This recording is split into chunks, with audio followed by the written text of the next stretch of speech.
E eu não olho necessariamente para a câmera, eu olho para você, né? Olha para mim, isso mesmo. Então já começamos aqui, entrevista com José Paulo de Andrade, apresentador do Pulo do Gato, objeto de estudo do nosso mestrado na Universidade Paulista, o Pulo do Gato nas ondas da sociedade paulista e brasileira. Zé, bom dia, é um prazer ter você conosco aqui nesse programa de mestrado. Saudações a você, Cláudio Junqueira, que deixou muitas saudades aqui para nós, e saudação também aos nossos amigos da PUC. Muito bem. Zé, eu gostaria que você começasse explicando para a gente o que é o programa O Pulo do Gato. Bom, o programa nasceu em 1973 em função de uma experiência nova que se pretendia fazer num horário que era dedicado a programas sertanejos e que antecedia os tradicionais jornais matutinos das emissoras, inclusive da Bandeirantes, que era o Primeira Hora. E por que que esse jornal se chamava Primeira Hora? Porque era a primeira hora do jornalismo em rádio, às 7 da manhã. Então nós viemos antecipando a notícia, antecipando o fato.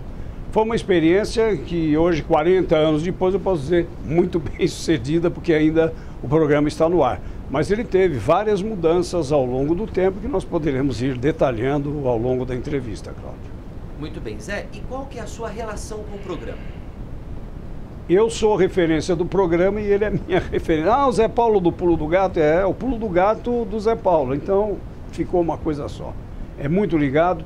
E cá entre nós, ô Cláudio, é o programa mais importante que eu fiz em toda a minha vida. Apesar de participar de um programa de grande repercussão, onde eu posso externar minhas opiniões, que não é o caso do Pulo do Gato, que é o jornal Gente, o programa que me marca é exatamente o Pulo do Gato.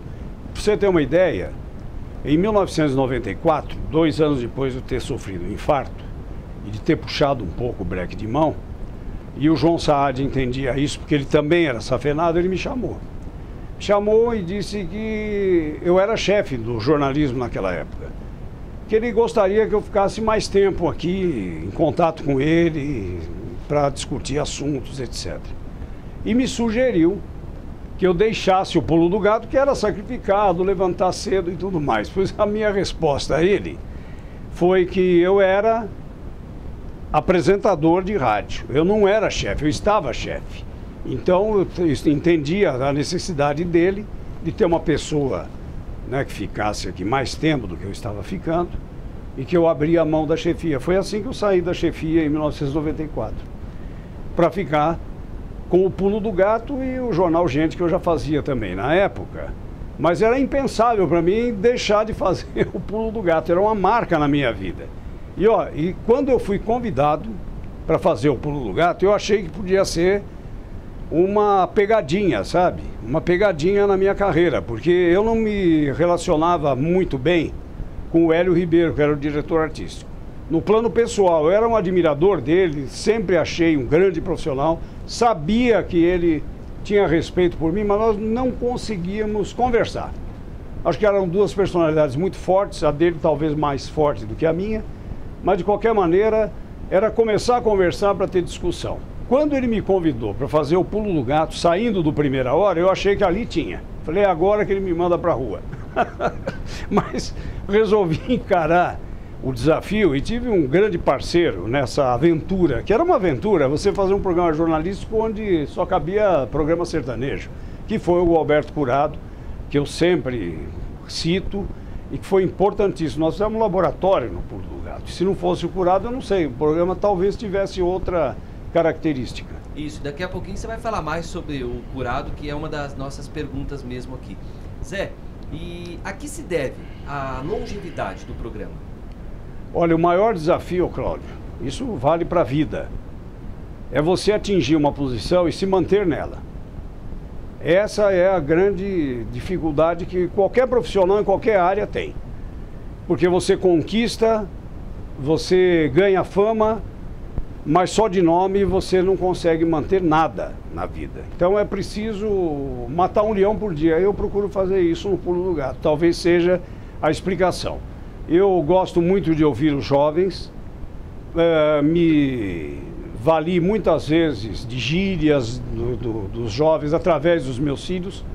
Hoje eles já não estão servindo muito de parâmetro para mim, porque o mais velho tem 37, o mais novo vai fazer 35.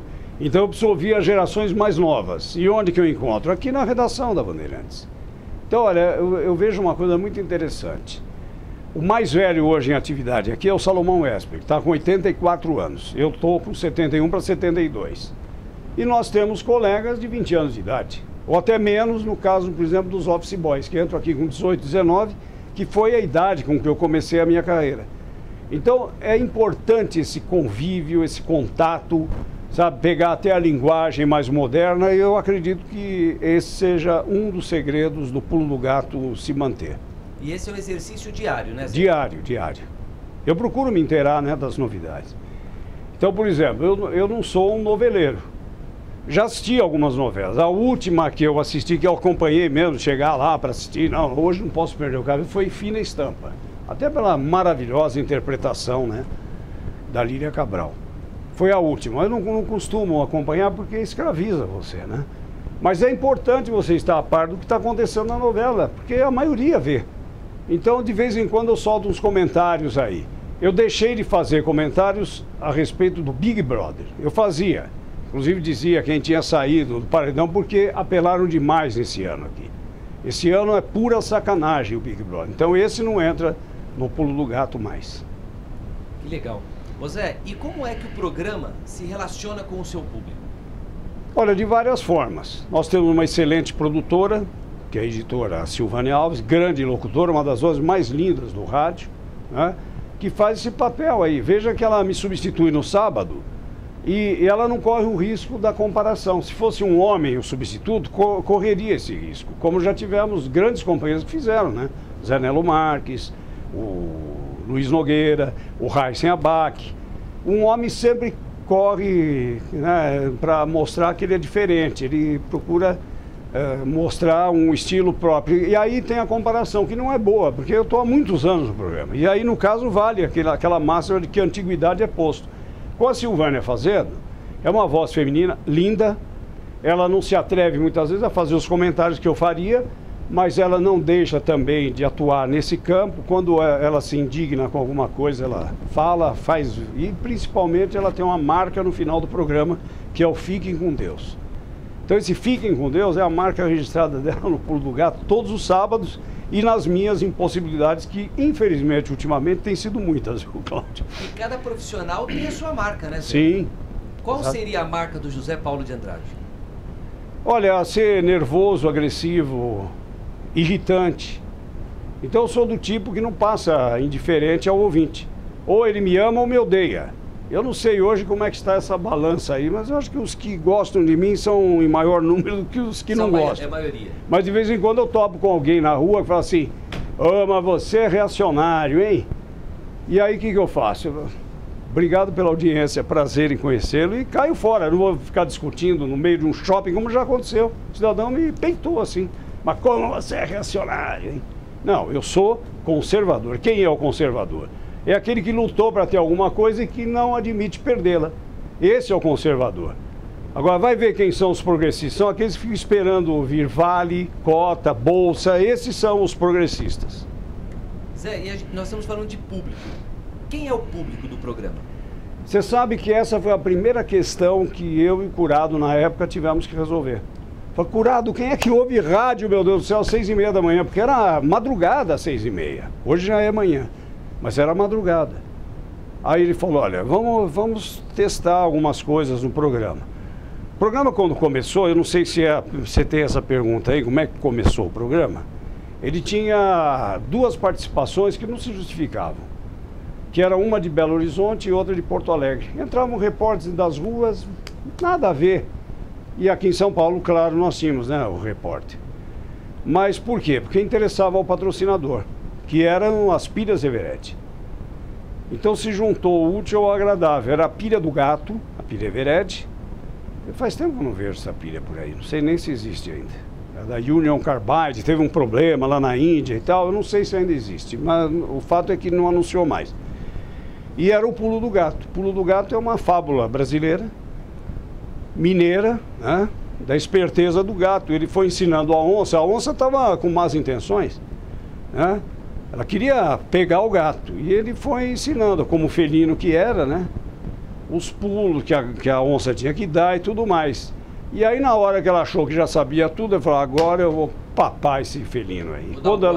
Quando ela pulou, o gato caiu fora. E aí ela, admirada, falou, mas como é que você escapou? Esse é o meu pulo do gato que me mantém vivo, né?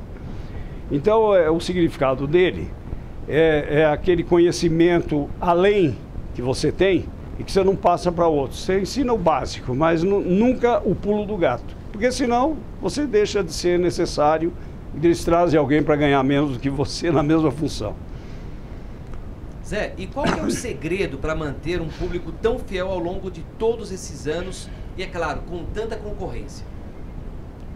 Olha, a concorrência me parece ser da melhor qualidade. Eu gosto tanto da programação da Jovem Pan, que é a nossa concorrente mais direta, para o público conservador também. Gosto da programação hoje da Rádio Estadão, antes era Eldorado, e da CBN, né? Aliás, a CBN é um detalhe interessante, o Cláudio.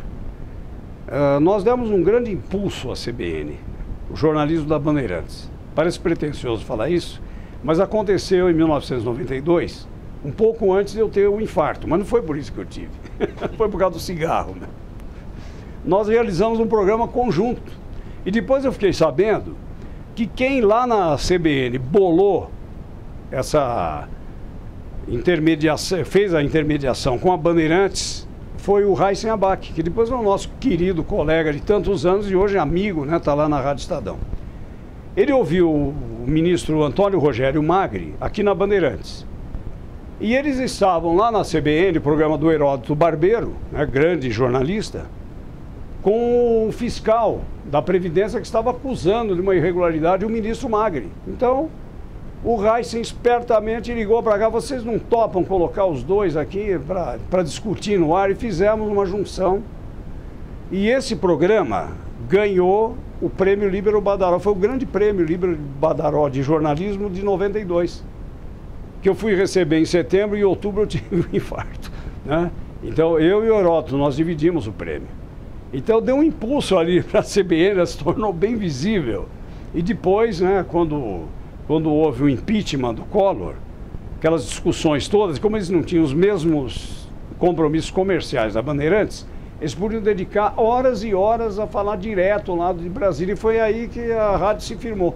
Mas tudo começou com aquele programa em que o Magri conversou com esse fiscal no ar, lógico que não chegaram a nenhum entendimento, mas para nós rendeu um prêmio, né? Duas emissoras se unindo para fazer uma matéria jornalística. Foi muito importante isso na época, para mim e para a CBN. Que legal, Zé. Vamos aqui para a nossa próxima pergunta. Zé, o programa ele tem um viés com a cultura paulistana e brasileira. Gostaria que você falasse um pouquinho sobre isso. Olha, eu procuro dar, não ser aquele, né, ditador de regras, né? Mas eu procuro dar algo mais às notícias. Não me basta só dar notícia, porque se for ligar nas outras emissões, eles vão dar a mesma notícia. Eu tenho sempre algum recheio especial. Esse é o meu trabalho. Porque quando eu chego aqui, 5h10, 5h15, eu já estou com o programa pronto. Já tem as manchetes, né? Hoje nós temos o Jaime Sampaio também, um profissional de primeira, além da Silvânia, que produz o programa. Tem lá a relação das matérias, né? Então a mim cabe fazer o recheio. Então, por exemplo, vamos citar 100 anos do Vinícius de Moraes. Então eu conto quem foi o Vinícius de Moraes. Aí 11 de junho, Batalha do Riachuelo. O que foi essa Batalha do Riachuelo? Batalha de Guararapes, né? Na expulsão dos holandeses lá de Pernambuco. Então eu vou dando essas pinceladas, mas sem ser didático, sem ter aquele tom professoral. Sabe, são coisas que eu vou introduzindo ao longo do programa, e tudo rapidinho. Então aqui vai a fórmula que me parece mantém o programa até hoje. Parte comercial já não dá para fazer o que eu fazia no começo.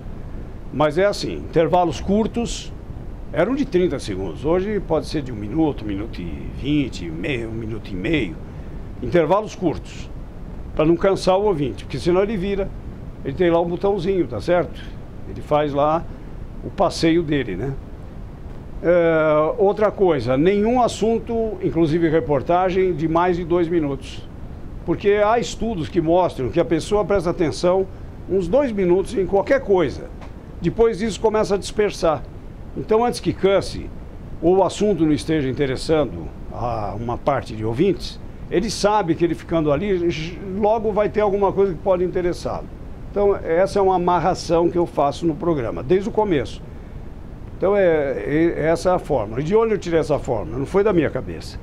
Eu sempre fui ouvinte de rádio, inclusive frequentador de auditório da Rádio Nacional. Isso em 54, 55, com 12, 13 anos. Pra você ter uma ideia como eu sou antigo, eu vi o Silvio Santos estrear no programa Manuel de Nóbrega como locutor comercial, vindo do Rio de Janeiro, para substituir outro grande nome do rádio, que é o publicitário Elcio de Souza. Se não me engano, ainda está vivo, o Elcio de Souza. Grande publicitário também, ele largou o rádio para ser só publicitário. E o Silvio Santos veio para o lugar dele, para você ter uma ideia de há quanto tempo eu acompanho o rádio.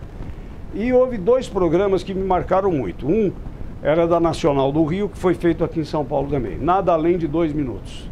Era tudo assim, no pique. E o outro, daqui da Bandeirantes mesmo, apresentado pelo baiano Luiz Ayala, que era o Arara, o apelido dele era Arara.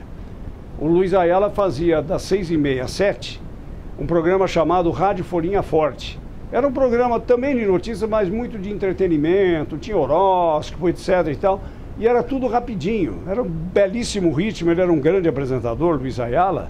Ele apresentou aqui, ele foi o antecessor do Vicente Leporassi no horário do Trabuco. E se não fosse lá uma briga dele com a direção da Rádio Bandeirantes, o Leporassi não teria feito o Trabuco com o sucesso que teve. Mas o Arara fazia a hora do Arara e era assim um sucesso de audiência entre os taxistas de São Paulo. Dava eco o programa dele. Programa assim de comentários e tal, e ele tinha um estilo desabrido e ele agradava muito, né? E o Luiz Ayala fazia esse Rádio Folhinha Forte. Então eu fiz uma simbiose do nada além de 2 minutos com o Rádio Folhinha Forte, que tinha muita coisa em meia hora, sabe? Era um programa que passava, nossa, já está acabando. Que o ideal de qualquer programa é esse. A pessoa sentir, né, que fala, puxa, mas que pena que está acabando, né? Sinal que o programa foi bom. Então esse é um dos segredos. Muito bem. Zé, eu gostaria que você falasse agora da preocupação cultural e política que tem o programa. Então, cultura, parece proibido falar no Brasil de cultura. Esses inserts que eu faço levam a pessoa, quem se interessar, por exemplo, eu vou citar o que eu sempre, todo ano, eu faço. No aniversário de morte do Carlos Drummond de Andrade, durante o programa, eu leio alguns dos poemas dele, né? E termino sempre com, e agora, José? É uma maneira de estar divulgando cultura. Por exemplo, Festival de Cinema. Vem um agora até chamado Obsceno, né? Na semana posterior ao Carnaval, aqui na USP, no Sinusp. Eu faço questão de divulgar essa programação. Mas sem aquela arrogância e autossuficiência da Folha de São Paulo no seu caderno ilustrado, por exemplo. Ou na Josefina, entendeu? Que aí é uma coisa pretensiosa.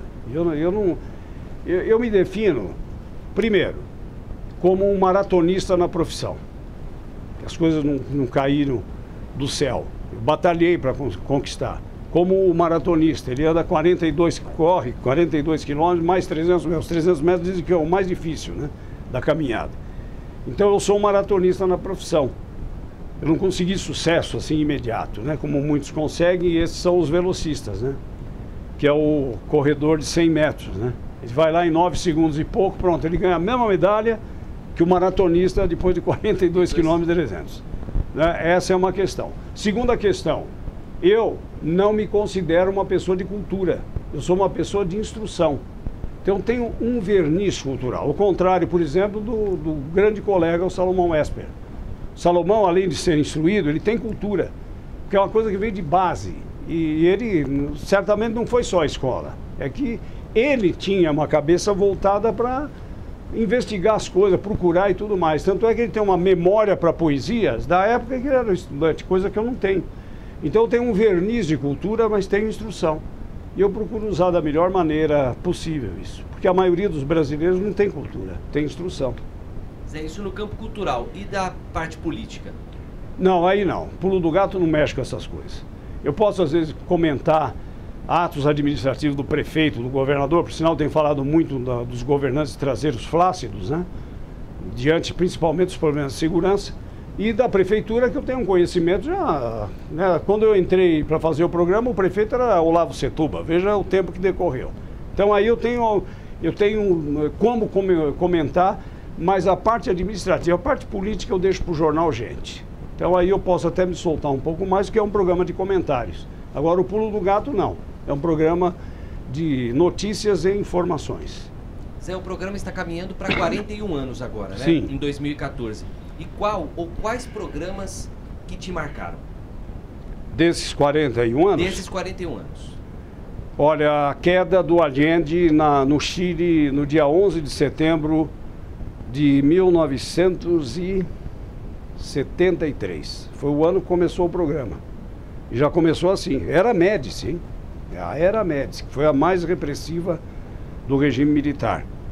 Em que eu fiz um comentário. Que risco oferecia um médico dentro de um prédio cercado, lamentando a morte dele. Ele podia até ter sido deposto, mas não morto, porque ele era um símbolo, mas interessou que ele saísse de lá morto, né?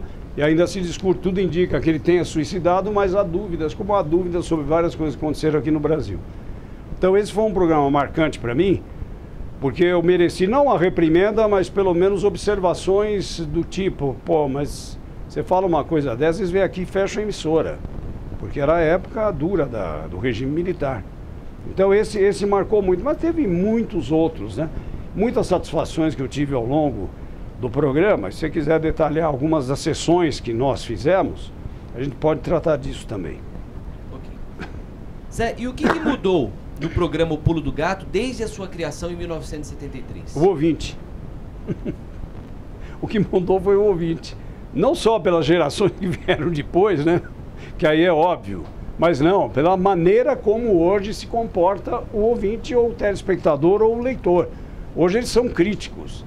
Eu peguei ainda uma época que o que se dizia no rádio era como se fosse um oráculo, entendeu? Nossa, eu ouvi no rádio. Hoje não tem mais isso. Então as pessoas questionam a toda hora. Você fala de uma coisa, você olha ali no computador, está chegando um e-mail ou de alguém criticando o que você falou, ou dando uma informação para acrescentar ao que você falou. Então é assim, hoje o ouvinte participa. Ele não é só um ouvinte, ele também é participante. Essa foi a maior mudança que houve. E isso nos exige atualização constante. Você não pode simplesmente abrir a boca e falar o que vem na sua cabeça. Não, você tem que estar embasado. A hora que você faz uma crítica, você tem que estar embasado, você tem que saber do que você está falando. Infelizmente, muita gente não faz isso, né? E aí cai no descrédito. Então é importante ressaltar isso. Hoje, o ouvinte faz a diferença. Você fala para ele, não é ele que te escuta. Você fala para ele e se ele não gostar do que você está falando, ele vai para outra. Às vezes volta até, mas vai para outra. Zé, alguma coisa deveria ser diferente no programa? Olha, eu não sei, é difícil de responder isso. Eu estou naquela fase de manutenção do programa. Talvez, eu sou aberto a novas ideias, mas até agora não surgiu nada assim para mudar o que a gente faz. Eu acho uma coisa que é sucesso, e não faz tanto tempo que eu faço, é de tocar músicas, sabe, nas datas, né? Dar uma ilustrada naquilo que você está falando, é muito interessante isso. Mas vamos lá então, você me enseja que fale das sessões que nós criamos. Nós tivemos até uma sessão de filatelia no programa, dá para imaginar?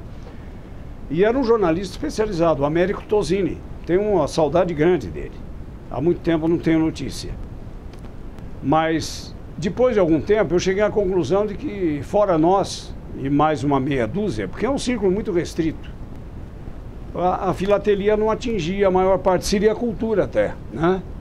Mas é uma cultura muito específica. E eu cheguei aí até sessões que eram realizadas nos Correios e vi o tipo de pessoas que se dedicavam a isso, que não eram ouvintes de rádio. Então eu cheguei, né, cuidadosamente, sutilmente ao Américo e fiz ver que não dava. Tivemos uma sessão de parapsicologia, mas com uma sumidade. Esse prendia atenção, mas infelizmente ele faleceu e não foi possível dar continuidade porque ele não tem substituto. Frei Albino Arese. que tem lá ainda, né, a meditação transcendental na Rodrigues Alves. Mas hoje já sem a mesma importância do tempo dele. Tudo isso no início do programa? No início do programa. E a sessão que se manteve ao longo de todos esses anos foi a da Previdência Social, que começou com o Luiz Pereira, hoje tem a Magali Leme, mas por aqui passaram grandes figuras da Previdência Social. E todos eles cumprindo o seu papel de orientar, de esclarecer, de receber pessoas com dúvidas. É impressionante o que essa sessão tem ainda hoje de audiência. É a mais antiga do programa, tem mais de 40 anos já. E muito útil para os ouvintes, né, Zé? Pelo que a gente observa. Né? Tivemos um psicólogo, o Dr. Roque Teófilo. Tivemos uma sessão de turismo que era feita pelo advogado Adel Awada, aí do Clube do Feijão Amigo, né? O Adel fez durante muito tempo isso. Mas aí eu passei a me dedicar mesmo à notícia. O que interessa é a notícia. Então, às vezes tem um ouvinte que manda a notícia, quer que anuncie aniversário. Dentro do possível eu faço isso. Nós temos lá com a Silvânia a sessão de registros. Dentro do possível eu faço. Mas quando se avolumam, não é possível atender a todos, porque o foco do programa é serviços, informações, notícias. É esse o foco, né? Então a gente até faz um agrado. Eu sei que as pessoas gostam, né? É aquela vaidade própria do ser humano, né? Gosto de ouvir seu nome no rádio, mas nem sempre é possível. Muito bem. Zé, Joia Júnior foi o primeiro apresentador do programa O Pulo do Gato, né, por apenas 15 dias. Tanto. Eu gostaria que você falasse um pouquinho qual foi a sua reação na época que você foi convidado para assumir o programa. Então, foi exatamente o que eu contei no começo. Quando eu fui convidado, eu era locutor e apresentador do Primeira Hora, que era o sonho de todo locutor de rádio, e eu estava lá. E eu não me dava bem pessoalmente com o Hélio Ribeiro. Eu vi com desconfiança, falei, aqui tem, vai puxar o meu tapete, deixa eu usar sapato de prego, né? E o Joia Júnior começou esse programa quando depois eu fiquei sabendo disso. O nome era o meu, mas aí pela teimosia do Hélio Ribeiro, ele não quis dar o braço a torcer.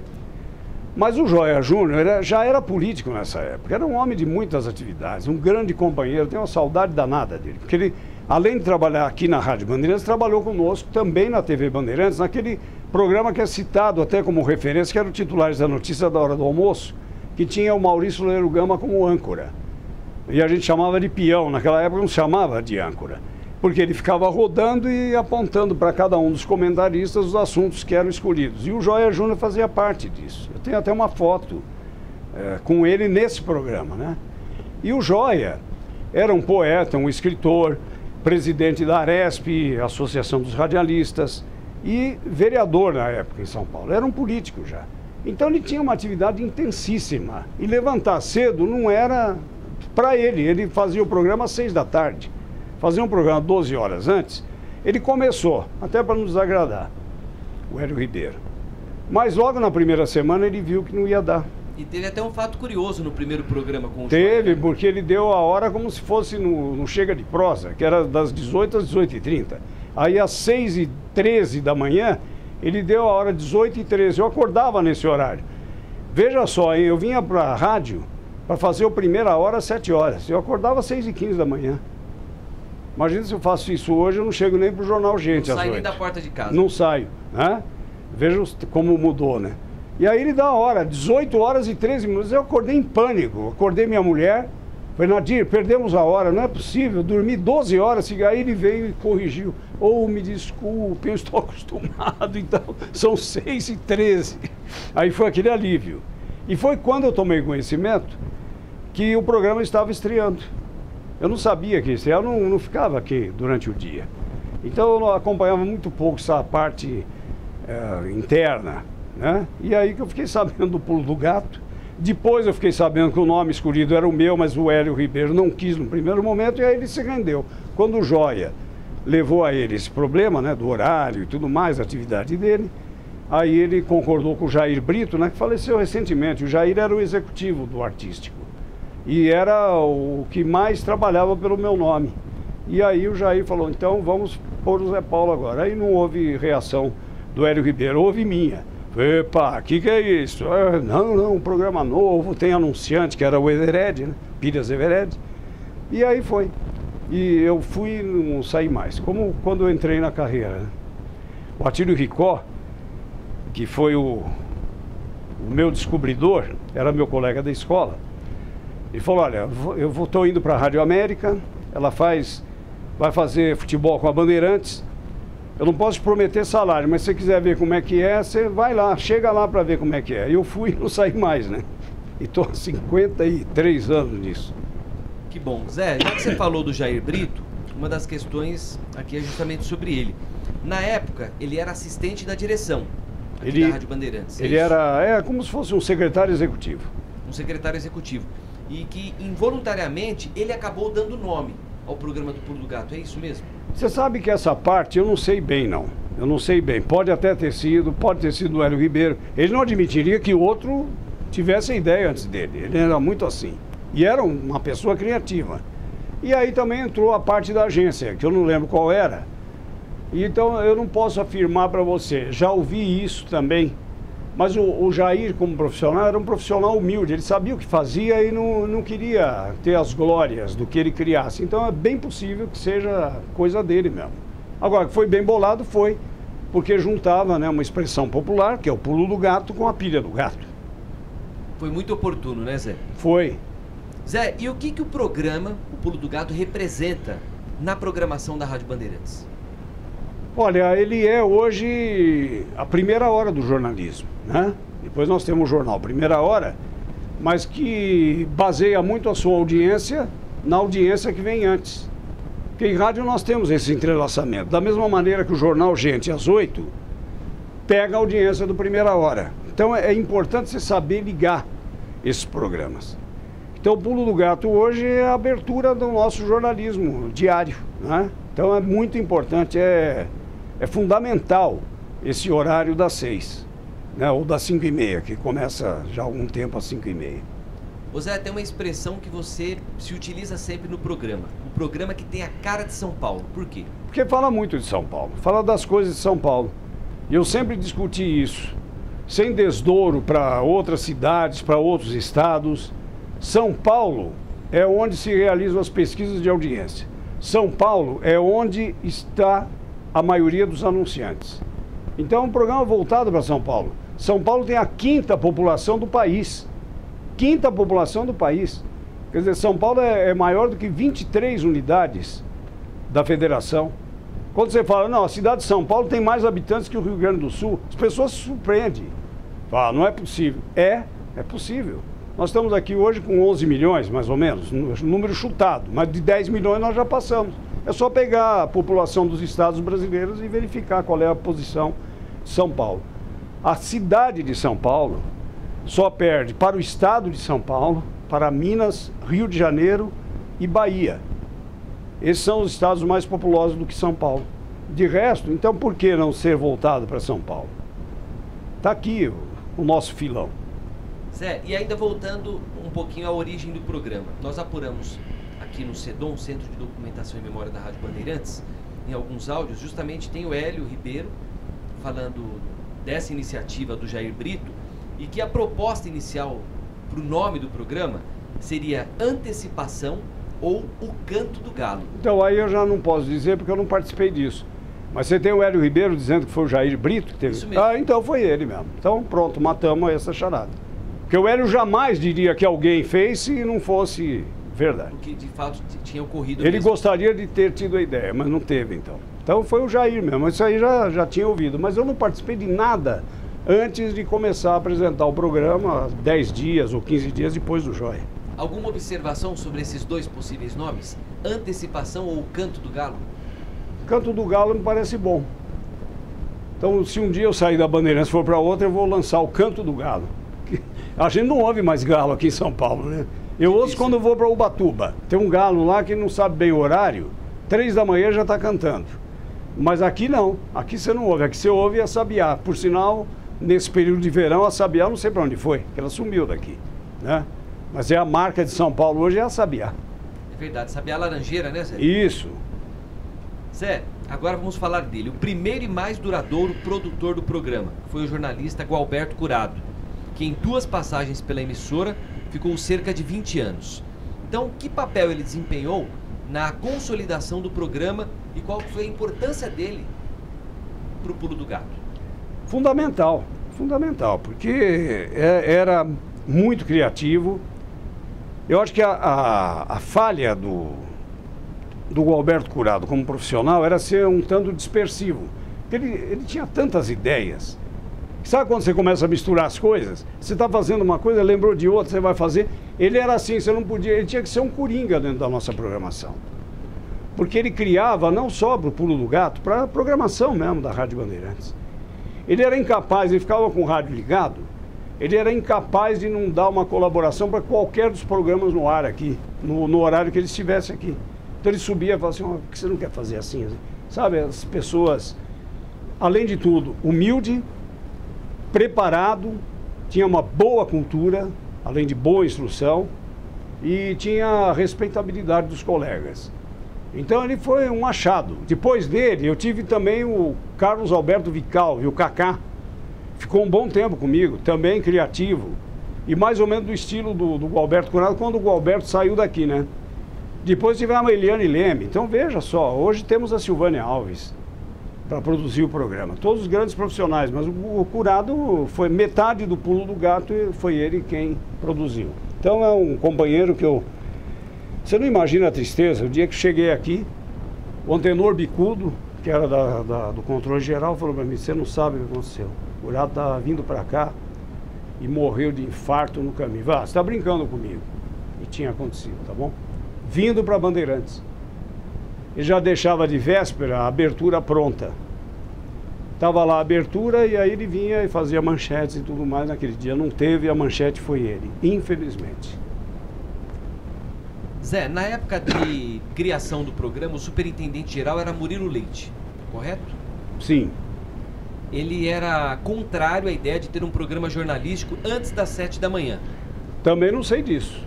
Não sei. Ele me deu apoio total. Eu tinha um bom relacionamento com o Murilo Leite. E eu acho que não, viu, Cláudio? Eu não sei se ele não era contra. Porque ele chegava aqui de manhã já com várias broncas para dar e eu era a primeira pessoa que ele encontrava. Então, eu tinha que ouvir lá as broncas dele, às vezes, do programa do dia anterior, da jornada esportiva, enfim, ele tinha alguém para conversar. Não sei, eu nunca soube que ele fosse contrário a isso. Nós levantamos... Sabe por que ele não pode ter sido contrário? Porque o programa começou já com anunciante exclusivo, entendeu? Hoje é impensável isso, você ter anunciante exclusivo. Pra você ter uma ideia, o Primeira Hora era exclusivo do Bradesco. O Bradesco ficou de 1962 até 1991 como patrocinador exclusivo. Não entrava nada sem ser Bradesco, durante uma hora. Foram 29 anos. Eu ainda pelejei para o Bradesco ficar mais um ano e completar 30, mas aí não houve acordo com a direção comercial e não teve jeito. Mas o Pulo já vinha com patrocinador. Então eu acho muito difícil que o Murilo Leite, que era o superintendente, fosse contra ter anunciante naquele horário. Aqui consta pra gente, Zé, que com exceção do Matutino Tupi, o Pulo do Gato foi o primeiro, então, a trazer notícias antes das 7 horas da manhã. Não, a Matutino começava às 7. Começava às 7? É. Então... Eu tenho até a gravação do primeiro programa. Aqui fala Corifeu de Azevedo Marques. E era em 1943 começou o Matutino Tupi. Não, o Matutino Tupi era o concorrente que o Primeira Hora derrubou em 1962. Com o Alexandre Kadum, que sendo muito criativo, fazendo a ponte de notícias Rio-São Paulo. Foi a primeira transmissão conjunta de duas emissoras, uma do Rio e outra de São Paulo, que era a nossa Guanabara lá. O locutor de lá, que se chamava Mário Teixeira, ele entrava ao vivo. Uma coisa impensável naquela época. Então foi uma revolução de linguagem, tudo mais. Nós tivemos um editor chamado Edmundo Ferreira Maciel, que era da UPI, era o homem do Repórter Esso, o EDF Maciel, que o Kadum que trouxe para cá era um dos textos mais maravilhosos que eu já vi em rádio. Então a Primeira Hora foi uma revolução, mas às 7 horas. Então, antes disso não tinha. Teve esse Radiofonia Ford, que eu já citei, do Luiz Ayala, mas não era um programa jornalístico, ele era um programa de entretenimento. Zé, e qual foi a reação da equipe com esse sucesso repentino? Já nas primeiras semanas, nos primeiros meses, esse sucesso do programa? Você é venenoso, eu estou vendo escorrer aí um veneninho aí do lado, hein? Cláudio Junqueira conhece boa parte dessa história, porque o programa era do departamento artístico quando surgiu, não era do departamento de jornalismo. E os repórteres queriam, bom, quanto eu vou ganhar? Era até uma pretensão normal na época, porque eles eram repórteres do jornalismo, não do artístico. E aí eu quero exaltar a figura de dois profissionais. O Edson Difonso, que muita gente nem lembra que passou pela Bandeirantes, porque ele se notabilizou na Jovem Pan, né? E hoje tem uma agência há muito tempo, né, de assessoria de imprensa. O Edson Difonso e o Newton Flora foram os dois repórteres que falaram assim, eu vou fazer matéria para esse programa. Aí depois todos quiseram fazer também, e sem ganhar mais por isso, né? Porque o programa aí era jornalístico, não tinha nenhuma dúvida. Então foi fácil. E o Gertel, né, que veio depois e que está conosco até hoje, o Gertel entrou em 74 na emissora. Então já vai para 40 anos que ele faz reportagens nesse horário. Zé, o Newton Flora foi o primeiro repórter ou junto com o Difonso? Foram os dois? Não, foi o primeiro. O Newton foi o primeiro. O Difonso, mais ou menos na mesma época, mas o Newton foi o primeiro a querer fazer. O Newton, para você ter uma ideia, era o único repórter que o Leporassi aceitava no programa dele, no Trabuco. Principalmente com reportagens de educação. Sabe o operário do rádio? Era o Newton Flora. Não tinha o que ele não fizesse. Então, um profissional maravilhoso. Aí eu contei com esse pessoal para o sucesso do pulo. Zé, no início era das 6h30 às 7 horas. Depois passou das 6 às 7 em 2 de abril de 77. É isso? Isso. E agora, mais recentemente, eu até me perco aí para... Meados de 2010. 2010, 2010. Das 5h30 às 7. Ele teve um tempo que foi também das 6 às 6h30. Até ajustar os horários, ele também foi apresentado entre 6 e 6h30, entre 6h30 e 7, e até chegar das 6 às 7. E agora das 5h30. Bom, você já falou do Newton Flora, que eu ia perguntar agora. Vou passar para outro grande repórter do programa aqui, que foi o Amorim Filho. Nossa! Gostaria que você destacasse aí a participação dele no programa, Zé. Não só dele, como do Ivan Quadros, do Geraldo Nunes, do Renato Lombardi, do Beija-Flor, todos os repórteres, né, de primeira linha. O Amorim foi uma das figuras mais marcantes do programa. Porque ele falava dos pássaros de prata. Quem pegava ali ouvia pássaro. O que é pássaros de prata? Os aviões. Sabe? Também outro profissional criativo que até hoje está aqui na nossa Rádio Nativa, né? No Forró da Nativa, das 2 às 5 da manhã. Grande companheiro, Amorim Filho, que depois, até por indicação minha, né? Ou por sugestão, melhor, por sugestão minha, passou a fazer um programa que teve grande audiência antes do Pulo do Gato, que era o Nas Quebradas do Sertão. Que infelizmente o diretor da época não soube entender a importância, porque naquele horário você está falando também com operários. E a maioria dos operários vem de onde? Do Nordeste. E o Amorim Filho, que é uma pessoa de instrução e culta, ele tem uma cultura nordestina invejável. Ele fala de qualquer assunto, tanto é que até hoje eu não abro mão dele no dia de São José. Que ele vem contar aqui as histórias de São José, dia 19 de março. E foi uma das figuras mais importantes desses 40 e quase 41 anos do Pulo do Gato. Zé, inclusive nós recuperamos no Sedom 2 entrevistas que ele fez no Pulo do Gato. Uma com o Luiz Gonzaga. Sim, e outra com o Patativa do Assaré. Patativa, e teve uma também com o Maradona. Maradona eu não lembro. Eu lembro do Patativa, e você fala agora, eu fico lembrando dele sentadinho ali na técnica, estava com pouquíssima visão. O Amorim o trouxe para São Paulo, levou para Campinas, para o Instituto Penido Burnier.